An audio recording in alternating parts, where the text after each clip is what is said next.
informações que apenas o médium pudesse conhecer, certo? Agora, por que que é fácil imitar os fenômenos, os efeitos físicos ou os efeitos inteligentes vulgares? Por exemplo, ali os físicos, né? Movimentos, pancadas, transportes. Porque, enfim, alguém poderia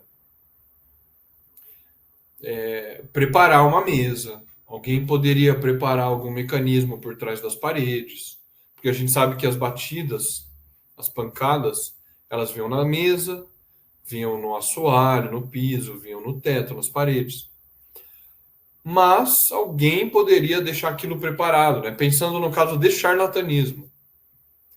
É claro que a gente sabe que é perfeitamente possível que o espírito produza os fenômenos inteligentes, que de fato ocorram batidas na mesa, na parede, no assoalho, e que não tenha nenhuma fraude, que seja o espírito tentando se comunicar por fenômeno físico. Mas o que Kardec está dizendo quando a gente analisa aqueles que realmente foi constatada a fraude ao charlatanismo, é muito mais frequente você ver em fenômenos físicos, como o caso das pancadas. Porque o cara pode preparar uma mesa, preparar um mecanismo para produzir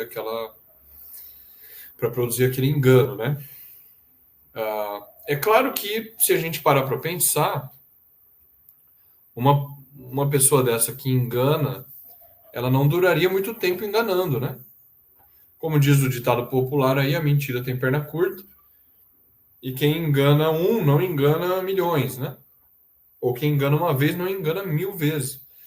Então, se a pessoa prepara o mecanismo, em pouco tempo a gente poderia descobrir, a pessoa é desmascarada em algum tempo, né? Como é o caso, e aí o Eric vai me ajudar a lembrar também, que ele conhece bastante de história do espiritismo, como é o caso do fotógrafo, né, após a morte de Kardec, que dizia obter fotografias dos espíritos, e esse caso gerou uma repercussão bem grande, gerou até um processo judicial em que esse fotógrafo foi julgado, e no final das contas, aí o Eric pode até me corrigir, né, foi descoberto que ele de fato fraudava aquelas fotografias, né? Então a pessoa não dura muito tempo fraudando esse tipo de fenômeno. Mas Kardec está deixando claro aqui que quando a fraude ocorre, ela ocorre com esse tipo de fenômeno e não com os fenômenos inteligentes mais sofisticados, né? E ele vai dizer o segundo tipo de fenômeno que é mais fácil de produzir uma fraude, são os efeitos inteligentes vulgares, aqueles mais simplórios, né? Mais simples, mais elementares, vamos dizer assim, que é a escrita direta ou as respostas banais, etc. Bom, escrita direta, não sei se todo mundo conhece esse fenômeno, mas está lá no Livro dos Médiuns, relatado por Kardec que de fato ocorria, né? O que é escrita direta? É quando sem o auxílio da mão do médium, né? É preciso que haja algum médium no local, mas sem o auxílio da mão do médium, sem ele pegar da caneta, do lápis ou da pena na época, né, e escrever diretamente no papel, o que acontecia é que as pessoas colocavam um papel, uma folha de papel dentro de uma gaveta, colocavam uma caneta junto com o papel ao lado dentro da gaveta, papel em branco, obviamente. Após alguns minutos retirava-se e você tinha um texto escrito ali, né? Ou seja,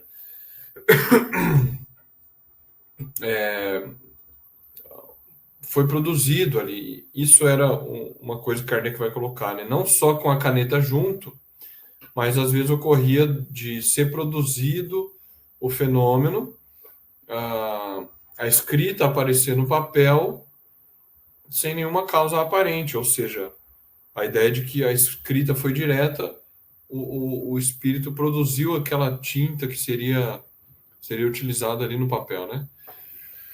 Isso é o fenômeno da escrita direta. E respostas banais, ou seja, você tem ali a psicografia, você tem um efeito inteligente por escrito, mas são respostas muito banais, muito simples. Isso é mais passível de ser fraudado, porque no primeiro momento você pode, de alguma maneira, preparar o papel, de alguma maneira, né?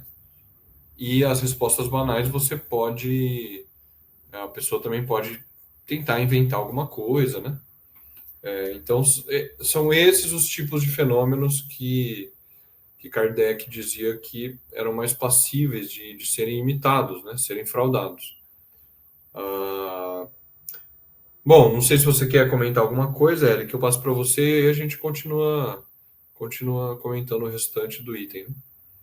Né? É interessante, né, que, como você falou, existe imitação, né, existe em outras ciências, né, fraude, né, na física, na antropologia, na arqueologia, enfim. Então, não, isso não é uma exclusividade do espiritismo, né? E como ele diz ali, os fenômenos mais os fenômenos físicos, você tinha uma possibilidade de fraude, né? Ou os fenômenos inteligentes mais simples, né? O que não excluía o fenômeno real. É como Kardec diz, né? O fato de haver vinhos falsificados não prova que não haja os vinhos verdadeiros. Né? Então, haviam fenômenos que claramente eram reais, comunicações de alta filosofia, enfim. Essa escrita direta, pneumatografia, né? Que é a escrita direta, que aparecia direto no papel, a escrita, tinha fenômenos reais, né?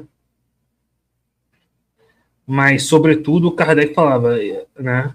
A gente pode dizer epistemologicamente, os fenômenos de efeito moral comprovam até mais, né? Porque hoje, ainda mais hoje em dia que a tecnologia avançou, né, você pode ter algum truque de ilusionismo ou tecnologia para fazer a mesa girar. Né? Agora, o médium saber alguma coisa que só você sabia sobre seu parente, isso é impossível, né? E isso acontece bastante em psicografia, enfim. Então, isso é bem interessante. E aí, o José citou o caso interessante das fotografias que aconteceram, né? Depois da morte do Kardec, o processo dos espíritas, né? Tem até o livro do Lemarri, envolveu até a Amélie, né? Que provou lá que era fraude, enfim.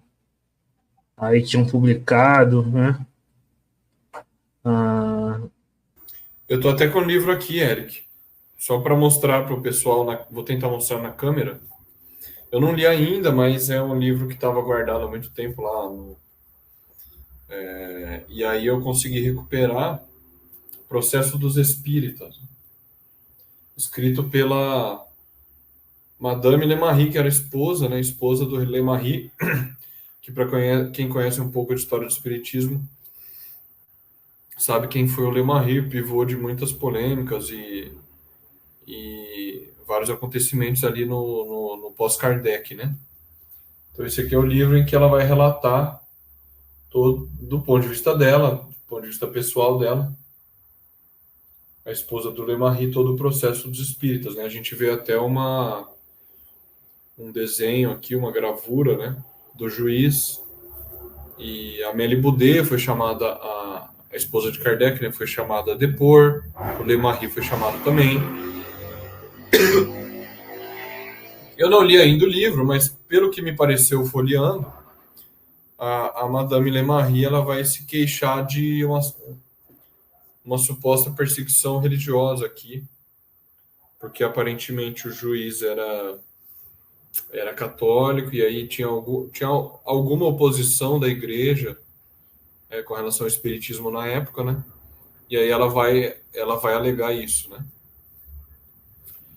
Mas enfim, fica a sugestão aí para quem tiver interesse desse livro, né? é, exatamente, né? Teve esse caso, né, de fraude, né? Ah, o Lemar pisou na bola algumas vezes por vigilância, né? Mas, de qualquer forma, é um exemplo